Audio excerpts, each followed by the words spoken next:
Hello everyone. तो क्या आप भी हैं परेशान? आपको स्ट्रैटेजी में होती है थोड़ी सी प्रॉब्लम या बहुत सारी प्रॉब्लम?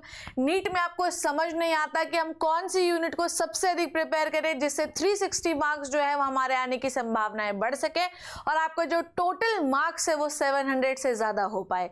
सो ये वीडियो ऐसा ही वीडियो मैंने आपको पहले ही बताया था, थोड़ा और डिटेल्ड एनालिसिस से। आज मैं बहुत छोटे टाइम में थोड़े से चैप्टर और थोड़ी सी यूनिट बताती हूँ और लास्ट में फिर से एक बार रिवाइज कराती हूँ कि आपको कौन से चैप्टर्स कौन सी यूनिट को बहुत अच्छे से पढ़ना है। इसी चैनल पे आप लोगों को मैंने ये वीडियो पहले भी बना के रखा है। Welcome back to my channel. My name is Shipra Tiwari. बहुत बहुत स्वागत है मेरे प्यारे बच्चों। कैसे आप लोग? बढ़िया होंगे, शानदार होंगे, जबरदस्त होंगे, उम्मीद यही है। सो आज की कहानी तुमको सुनना है शिप्रा मैम की ज़बानी। आप इन यूनिट्स को बहुत अच्छे से प्रिपेयर करके जाइएगा। वेटेज के अलावा भी इस वीडियो में मैं आपको कुछ ऐसे चैप्टर्स बताऊंगी जो कि बहुत ही ज्यादा इंपॉर्टेंट है बायोलॉजी में, अगर literally you are serious for the preparation. ऐसा नहीं, अब देखो यार 360 लाना है तो पढ़ना हमको सब कुछ है, पर किन यूनिट्स को आपको ज्यादा ध्यान से पढ़ना है कि एक भी क्वेश्चन जो है वो गलत ना हो। कई बार क्वेश्चन आता है तो एक आध क्वेश्चन हम एक मान लो किसी चैप्टर से एक ही क्वेश्चन आया तो हम तुक्का लगा सकते हैं, पर अगर किसी चैप्टर से 9 क्वेश्चन आ गए, जैसे जेनेटिक्स के यूनिट से अगर 10 क्वेश्चन आ गए, तब तो आप तुक्का नहीं ना लगा सकते हो। तो ऐसी कंडीशन में आपको उस यूनिट को बहुत ही पुरजोर तरीके से तैयार करना पड़ेगा, अदरवाइज हो जाएगा टाटा फिस। और फिर आपकी जब 360 बायोलॉजी में नहीं आएंगे तो 700 प्लस मार्क्स आप नीट में एक्सपेक्ट भी मत करिए। तो अगर आपकी तैयारी 360 नंबर की बायोलॉजी में है तब आप ये मानिए कि आपकी जो नंबर है वो 700 प्लस आने वाले हैं। बिना किसी देरी के इस वीडियो को शुरू करते हैं। सो प्यारे बच्चों, जैसा कि आपको पता है कि जेनेटिक्स जो है, मैं तो अगर आपसे बोलूं ना 11th एंड 12th में अगर आप पूरी जो सबसे इंपॉर्टेंट यूनिट है वो है जेनेटिक्स वाली यूनिट में आपको टोटल 3 चैप्टर दिए गए हैं। That is a molecular basis of inheritance, principles of inheritance and variation, and number 3 is evolution. आप एवोल्यूशन को रिमूव भी कर दे फिर भी ये दोनों चैप्टर जो है ये अपनी होल आइडेंटिटी रखते हैं। इन दोनों चैप्टर्स को मिलाकर मानिएगा आप 10 से 11 क्वेश्चंस आते हैं बच्चों। इसमें से सबसे इंपॉर्टेंट, सबसे बाप चैप्टर जो है वो है मॉलिक्यूलर बेसिस ऑफ इनहेरिटेंस बच्चों, जिसके भर भर के सवाल आपको नीट 2025 में देखने के लिए फिर से मिलेंगे और हर साल मिलते हैं, क्योंकि मॉडर्न बायोटेक्नोलॉजी के टॉपिक्स है, मॉडर्न माइक्रोबायोलॉजी के टॉपिक्स है। आपकी जो अंडरस्टैंडिंग है वो मॉडर्न बायोलॉजी के लिए ज्यादा हो, इसलिए हमेशा ही ऐसे टॉपिक्स आपके नीट में पूछे ही जाते हैं। तो याद रखिएगा, इस समय जो है इसका वेटेज जो है ना पिछले कुछ सालों से ज्यादा हो ही गया है। ह्यूमन फिजियोलॉजी के लोगों ने कम किया, इसको ज्यादा कर दिया है। करीब 9 से 10 सवाल देके जाएगी आपको ये यूनिट। तो इस यूनिट को आप साम दाम दंड भेद लगा के पढ़िए। इस चैनल पे भी इसका वन शॉट मैं आपको दूंगी, और जब वन शॉट्स कंप्लीट हो जाएंगे तो इफ यू वांट मैं आपको डिटेल लेक्चर भी बना के दे दूंगी, घबराइएगा मत, ठीक है। नेक्स्ट अपन बात करते हैं सेल बायोलॉजी। सेल बायोलॉजी की अगर मैं बात करूं तो सेल बायोलॉजी में टोटल 3 चैप्टर्स आते हैं। Cell division, cell cycle, cell division, normal cell और बायोमोलिक्यूल्स। बायोमोलिक्यूल्स तो एक अलग यूनिट है, वो चैप्टर ही अपने आप में एक अलग यूनिट है। वो बॉटनी और जूलॉजी दोनों में पूछा गया। अगर आपको यकीन नहीं है तो इस बार का पेपर आप जाकर देख सकते हैं। सो जो आपका बायोमोलिक्यूल्स है, मैंने आपको बताया ये होल चैप्टर अपने आप में एक अलग ही आइडेंटिटी जिसकी चलती है, पूरा यूनिट ही अलग। वो अगर मैं सिर्फ सेल की बात करूं तो ये सेल भी यूनिट, अगर मैं सिर्फ दोनों चैप्टर को एक यूनिट की तरह कंसिडर करूं बेटा, तो ये कम से कम मतलब अगर आप इस पूरी यूनिट को मिला लो तो 10 से 12 सवाल ये आप पूछे ही जाते हैं इससे। So it is very very important. और आपको बताऊं सबसे इंपॉर्टेंट चीज कि आपके जूलॉजी में भी इससे क्वेश्चन आएंगे और बॉटनी में भी क्वेश्चन आएंगे, इसीलिए मैं बोल रही हूँ थोड़ा टोटल में ज्यादा हो जाता है। बायोटेक्नोलॉजी यूनिट बहुत प्यारी, शानदार। मैंने कहा आप लोगों को क्या समझाया, अगर आप लिटरली नीट की तैयारी कर रहे हैं तो कृपया करके हाथ जोड़कर मेरी बोजो आर्मी, #बोजो आर्मी, आप लोगों से ये निवेदन है कि मॉडर्न वाले जो चैप्टर्स हैं जिनमें कोई मॉडर्न बायोटेक्नोलॉजी यूज है, जैसे PCR टेक्निक हो गई, जैसे और कोई modern technique, recombinant DNA technology, इनसे बहुत सवाल आते हैं क्योंकि यही इमर्जिंग बायोलॉजी है। तो भाई तुम इमर्जिंग बायोलॉजी का तुमको ज्ञान नहीं होगा तो तुम किसी को कैसे चीरे फाड़ेगा। तो इसलिए ये टॉपिक जो है हमेशा ही कंसर्न होते हैं। रिप्रोडक्टिव हेल्थ इमर्जिंग टॉपिक है, कॉन्ट्रासेप्टिव डिवाइस इमर्जिंग टॉपिक है, पॉपुलेशन रोकना है, तो ऐसे टॉपिक हमेशा एग्जामिनेशन में ज्यादा पूछे ही जाते हैं। तो ये बात याद रखिएगा आप लोग, ठीक है। तो याद रखिएगा मॉडर्न जो आपको बायोटेक्नोलॉजी है वो कम से कम आपको 6 से 7 सवाल तो देगा ही देगा दोनों chapter, biotechnology application and principle and processes, ठीक है।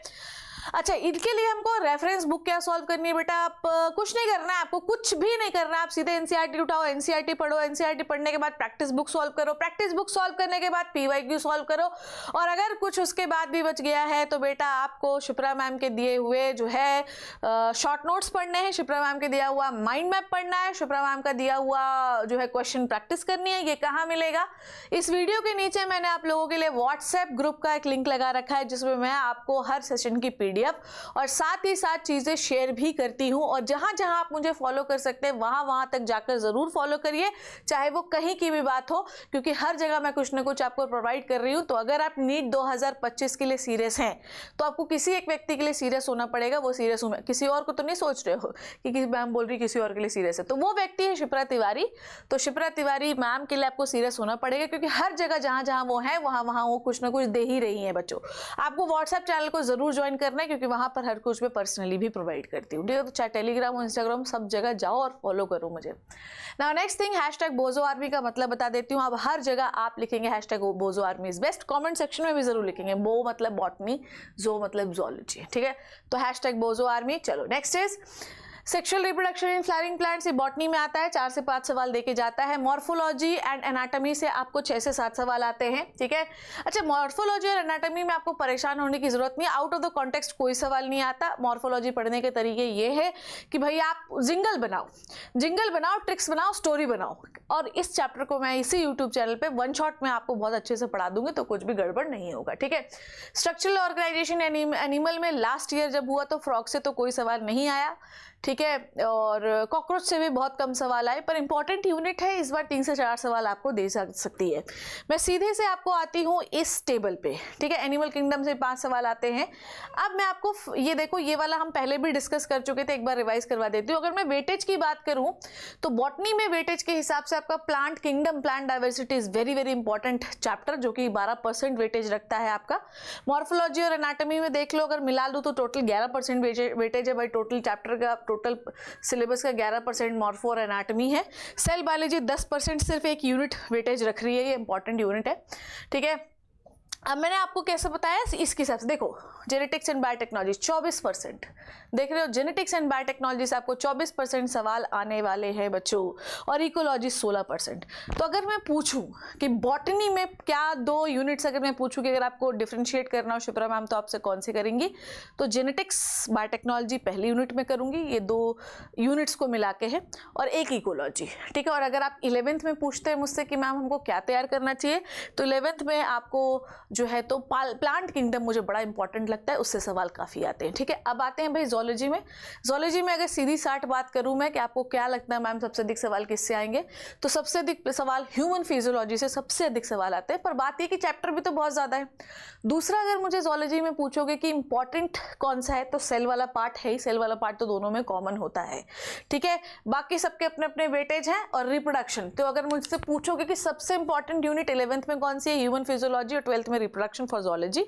और अगर आप मुझसे पूछोगे कि मैम बॉटनी में क्या इंपॉर्टेंट है, तो बॉटनी में 12th में है जेनेटिक्स बायोटेक्नोलॉजी, एक यूनिट है, इकोलॉजी 2 यूनिट्स बहुत इंपॉर्टेंट, बहुत इंपॉर्टेंट है, और जेनेटिक्स तो भयंकर वाली है, ठीक है? और 11th में मुझसे पूछोगे तो 11th में मुझे इंपॉर्टेंट लगता है बेटा प्लांट किंगडम, जिसके सवाल बहुत, मैंने आपको अपने मन से नहीं बता रही हूँ, ये वेटेज के हिसाब से बता रही हूँ, और थोड़ा सा एनाटॉमी, इन दोनों से काफ़ी सवाल आते हैं, ठीक है?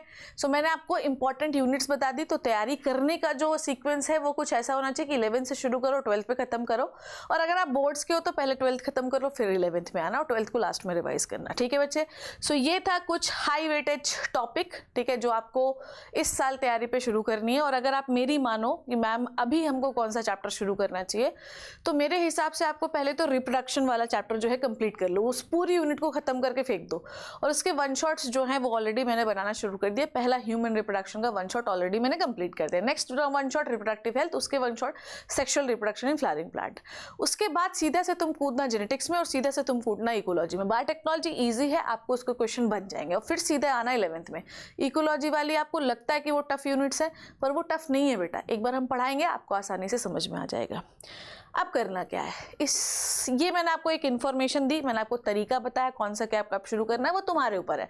अगर जेनेटिक्स बहुत अच्छा आता है तो इकोलॉजी शुरू करो, इकोलॉजी बहुत अच्छा आता है तो जेनेटिक्स शुरू करो, सब कुछ अच्छा आता है तो फिर पढ़ाई बंद कर दो, किताब फाड़ के फेंक दो, अगर ऐसी वाली एटीट्यूड है तो। ये एटीट्यूड नहीं होना चाहिए, क्योंकि नीट का एग्जामिनेशन बहुत प्रैक्टिस मांगता है, ये बात याद रखना। ये आईटी नहीं है, इसमें आपको दिमाग लगाना पड़ेगा। मैं फिर कह रही हूँ, ये नीट है, जो जितने बार इसको रिवाइज करेगा उसकी सक्सेस रेट उतनी ज़्यादा होगी। अगर 100 बार कोई रिवाइज करता है तो 100% सक्सेस रेट है, और अगर कोई 10 बार रिवाइज करता है उसका भी 100% हो सकता है, पर प्रोबेबिलिटी 100 वाले की सिलेक्ट होने की ज़्यादा है।